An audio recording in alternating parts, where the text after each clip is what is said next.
Give me your take below. Non-human visitors to Earth. Well, he gave classified information. He's not supposed to be doing that. You know? So aliens are real.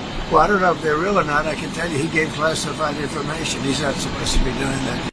So that got a lot of attention. Hours later, the president posting on Truth Social that he's directing the release of government files related to alien and extraterrestrial life and UFOs. He wants everything to come out that the government has on this. So with that, we bring in Republican Congresswoman from Florida, Anna Paulina Luna. She is chair of the Oversight Committee Task Force on the Declassification of Federal Secrets. She has said that there is evidence of interdimensional beings that can operate through the time spaces that we currently have, which is obviously going to catch a lot of people's attention.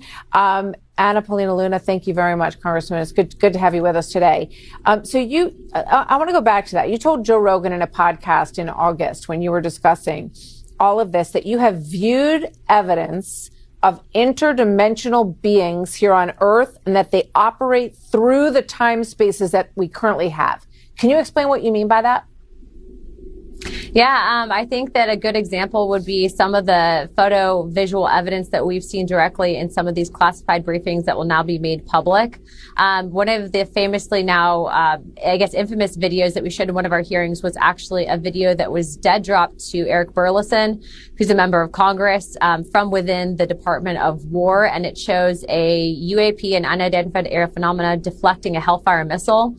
This was taken off of ISR footage off the coast of, I believe it was Yemen. So long story short, there have been briefings that we've received as Congress that leads us to believe that, yes, there is definitely an advanced technology out there that's not created by mankind.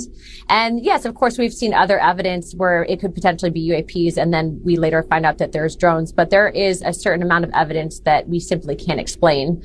Some of the physics that are defied in how these vehicles operate are very interesting to note. And we are not the only government that's, looked into this extensively. But I really do look at this from a lens of national security. And as you know, as we continue to evolve specifically on the front of AI and drone technology, we have to ensure that are these things, whatever they may be, are they potential adversarial weapons, advanced weapons, or not? And I think the whole aspect that the federal government can deny access to members of Congress, of which has happened not just to myself, but to other members of Congress as well, is not just alarming, but it's also something that cannot truly exist in a free and fair society. Government should not operate in secrecy. And so I look forward to the American people being able to determine their own conclusion after they've seen some of the evidence that we have seen. But most recently, Representative Gates actually came forward. He was on that initial CODAL with me and Representative Tim Burchett, where we were denied access. And he will tell you that if you've seen some of the stuff that we've seen, you will too become a believer. So, I mean, it's fascinating. And, so you're saying that the Air Force has covered up UAP sightings. So, if there is potentially, is it because it's technology that we have that they don't want anyone to know that we have militarily? Or is it that it's a foreign actor who has some abilities in technology and things that spin in ways that we can't understand? Based on our interviews that we've conducted, not just in person, but also given some of the testimony that we've received, we do have reason to believe that this tech is not created by mankind. However, it is also possible that there are certain advanced weapons that the U.S. government may have that they're denying us access to. But here's the problem.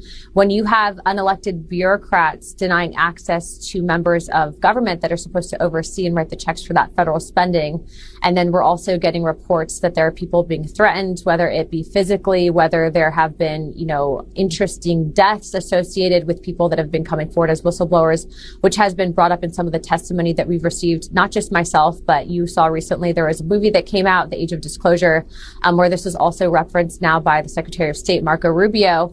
This is one of the most bipartisan and bicameral things in Washington, D.C. And so we definitely are looking forward to sharing this and exploring this further with the American people.